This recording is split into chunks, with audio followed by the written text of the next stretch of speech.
안녕하세요. 주님의 이름으로 평안을 빌며 축복합니다. 요즘 기가 막힌 일들이 벌어지고 있습니다. 텍사스에서는 단 하루 만에 기온이 영상에서 영하로 떨어지는 바람에 폭설이 내렸고요. 그래서 전기는 물론 수도가 끊어지고 교통이 마비되어서 어려움을 겪었죠.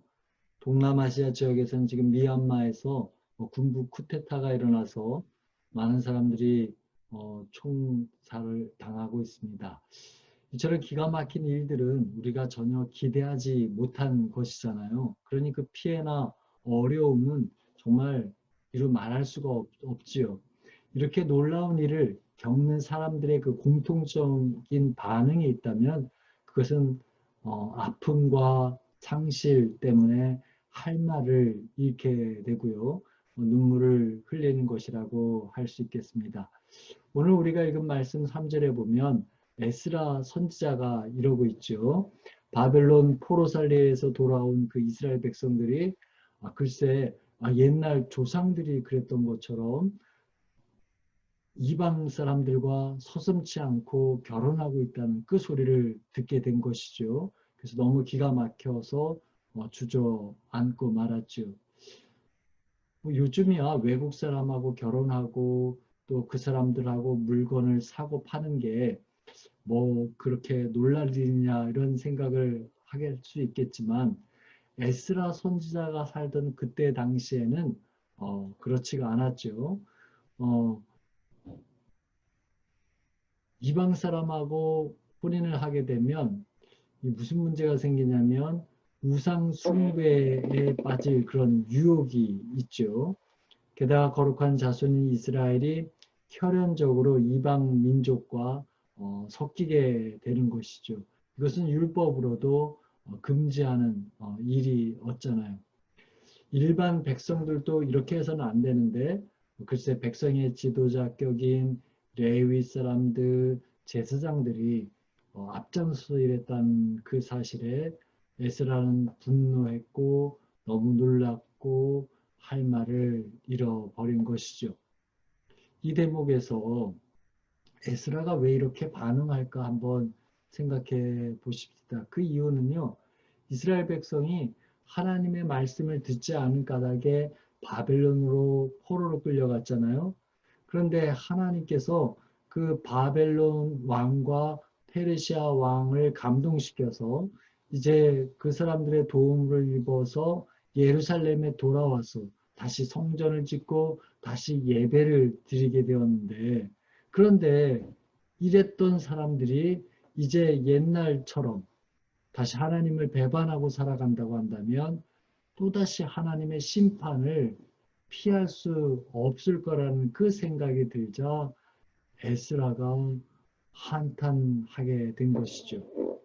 사실 이스라엘 백성이 하나님께 선택을 받았잖아요. 그런데도 나라가 망해서 포로로 끌려가게 된 그 이유가 여러분 무엇 때문이에요?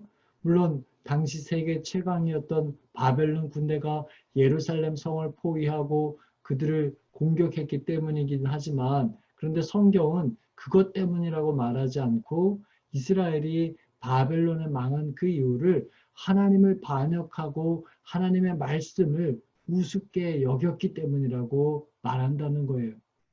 다시 말해서 지금 만일 이스라엘이 하나님과 바른 관계를 맺고 있다고 한다면 제 아무리 막강한 적들이 쳐들어온다고 해도 문제가 되지 않는다는 것이잖아요.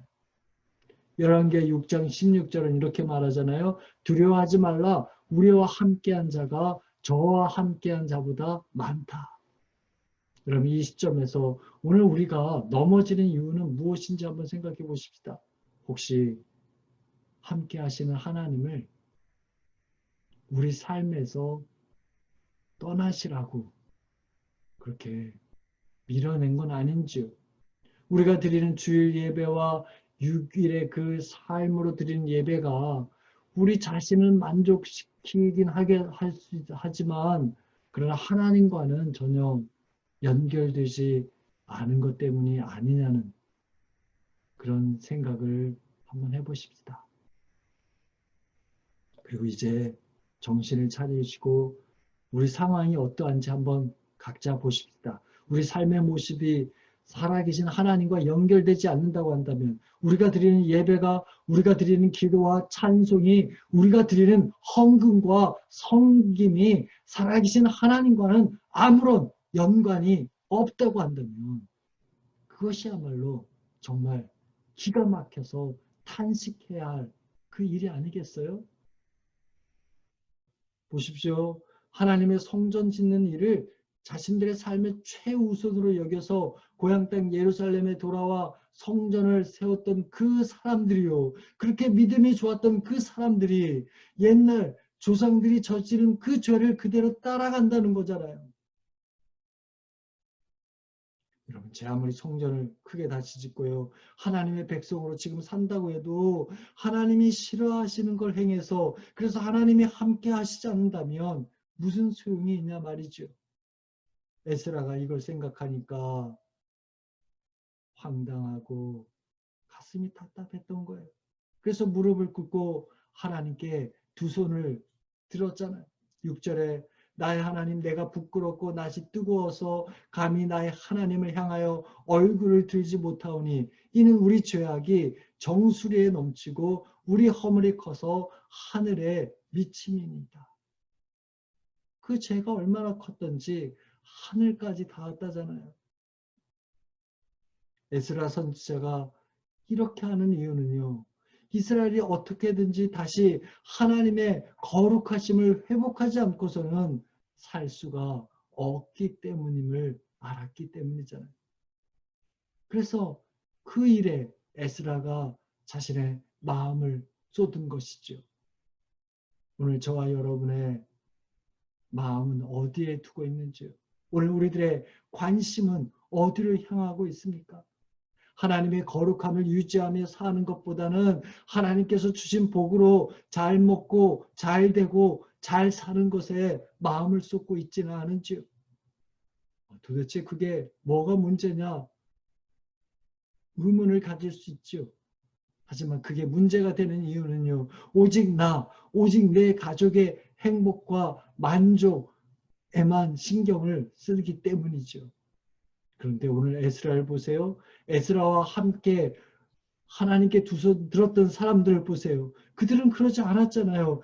그들은 공동체가 죄 때문에 하나님에게서 멀어지는 것을 아파하고 그들의 죄를 마치 자기들의 죄인 것처럼 여기고 주님께 두 손을 들고 울며 기도했다는 거예요. 지난주 뉴스에 보니까요. 미얀마 군부 세력이 그 시위대를 진압하기 위해서 몰려오는 그 자리에 한 수녀님이 나이든 수녀님이요. 그 앞을 가로막고서는 저들은 죄가 없으니 정말 죽이고 싶다면 나는 죽여도 된다고 그러면서 그 자리에서 두 손 들고 울며 기도하더라고요. 그걸 보는데 감동이 몰려오더라고요. 어떤 분들은 이런 생각을 할 거예요. 한 사람이 저런다 해도 뭐가 달라질 게 있냐고. 나같이 보잘것없는 사람이 하나님 편에 서서 살아간들 무슨 소용이 있겠느냐고. 그런데요. 그게 아니라는 거예요.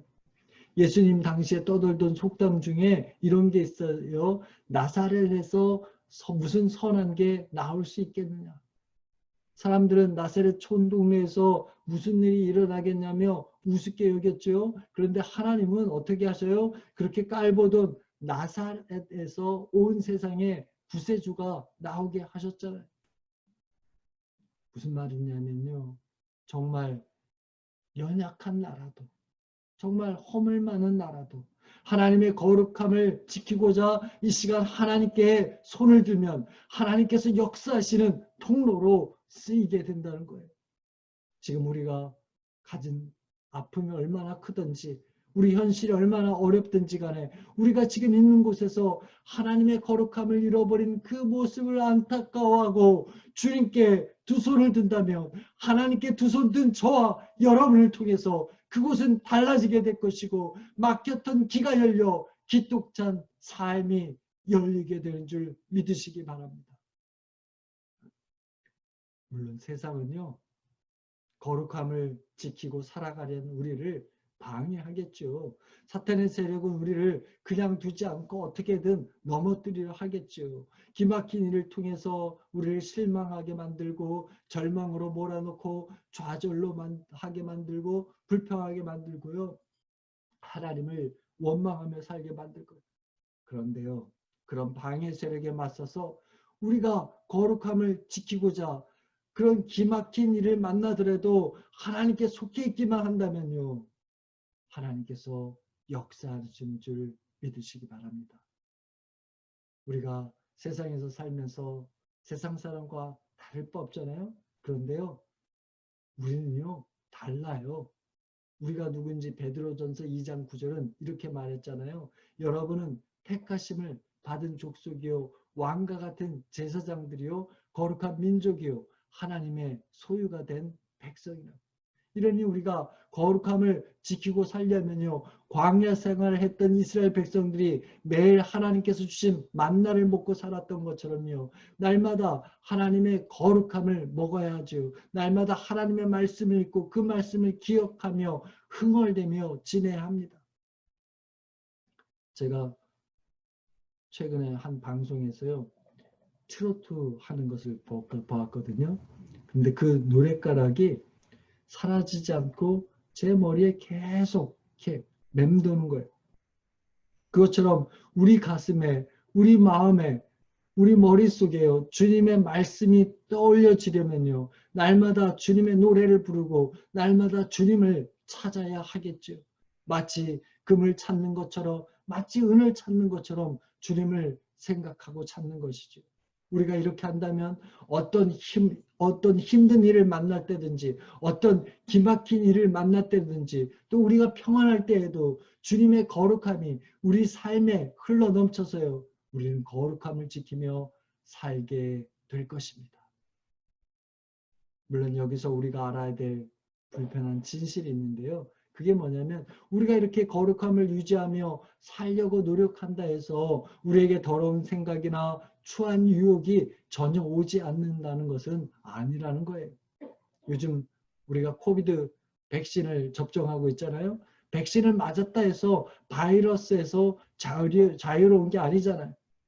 여전히 마스크를 쓰고 방역 수칙을 지켜야 하는 것처럼요, 우리에게 찾아오는 온갖 사탄의 유혹과 더러움, 그런 것들이 우리에게 올 때마다 우리가 거룩함을 지키려면요, 늘 깨어있는 선한 청지기처럼 살아야 한다는 것이죠. 다시 말해, 내 속에 더럽고 추한 생각이 올 때마다, 또 밖에서 들어올 때마다 그걸 거부하고 쫓아내야 한다는 것이죠. 예수의 이름으로 나가라고 기도하고 예수의 이름으로 뻥 걷어차며 나는 하나님 아니면 안 되는 존재라며 하나님의 도우심을 구하는 은혜가 우리에게 있어야 하겠습니다. 그렇습니다. 거룩함을 유지하기 위해서 주님께 두 손 든 그 한 사람 때문에, 그 한 사람이 있다면 그 가정이 살게 되고, 직장에서는 직장이 살게 되고, 공동체는 공동체가 살아나게 될 것입니다. 거룩하심을 지키고자 주님께 두 손 든 여러분이요, 하나님의 마음을 움직이게 된다면 가정이 살아나고 자녀가 살아나고 교회가 살아나고 나라를 살리는 거룩한 불씨가 되는 줄 믿으시기 바랍니다. 여러분, 왜 이렇게 써요? 그것은요, 어떤 환경이든지 구원자 예수 그리스도를 믿고 그 앞에 엎드리는 사람을 하나님이 결단코 부끄러움 당하게 내버려 두지 않으시기 때문입니다. 이사야 40장 31절에 오직 여호와를 앙망하는 자는 새 힘을 얻으리니 그랬습니다. 이 시점에서 오늘 우리를 돌아보십시다. 오늘 여러분은 거룩을 지키고자 어떤 노력들을 하고 지내시는지, 또 여러분이 자녀들을 위해 올리는 눈물과 탄식의 기도가 주님의 거룩하심과 연결되어 있는지, 여러분의 성공이나 행복이 거룩하신 주님과 이렇게 이어져 있느냐 말입니다. 나아가 때로 우리가 실패나 좌절을 만날 때, 그럴 때에도 정말 하나님과 연결되어 있는지. 여러분, 우리 신앙이 이래야 하지 않겠어요? 우리 신앙이 이렇게 되어야 되는 거 아닙니까? 우리에게 있는 하나님의 거룩함을 잃어버린 그것을 아파하고 그 거룩함을 지키고자 애를 쓰고 또 거룩함이 흔들며 훼손되는 것을 부끄럽게 여기고 주님께 두 손을 들며 살아야 하지 않겠어요? 이 시간 축복합니다.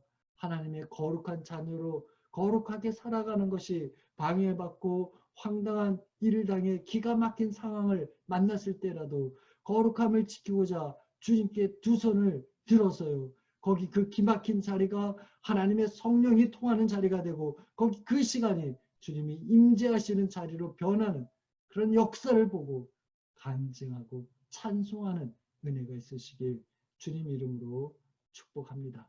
기도합니다. 내 이름으로 일컫는 내 백성이 그 악한 길에서 떠나 스스로 겸비하고 기도하여 내 얼굴을 구하면 내가 하늘에서 듣고 그 죄를 사하고 그 땅을 고칠지라. 주님, 저희의 만족만을 위해, 저희의 행복만을 위해, 저희의 성공만을 위해 주님께 구한 것을 회개하오니 용서하여 주옵소서. 거룩이 땅에 떨어지는 기막힌 일들을 겪을 때마다 그걸 보고 안타까워하는 거룩한 백성 되기를 원합니다. 주님께 두 손을 드는 저희들 되기를 원합니다. 주님, 다시 주님의 거룩한 백성으로 살아가길 원하오니 주님의 영광을 채워주셔서 주님께 속한 사람들로 살아가게 복내려 주옵소서. 이 모든 말씀 예수님 이름으로 기도합니다. 지금은 우리 주 예수 그리스도의 은혜와 하나님의 사랑하심과 성령의 함께하심이 오늘 예배를 드리며 어디에 있든지 하나님의 거룩하신 백성으로 거룩을 유지하며 살아가겠노라 작정한 성도들 머리 위에 그 가정과 자녀들 위에 기업과 학업 위에 영원히 함께하시기를 간절히 축원합니다. 아멘. 한 주간도 주님의 힘으로 평안과 은혜로 살아가는 여러분 되시길 바랍니다. 축복합니다.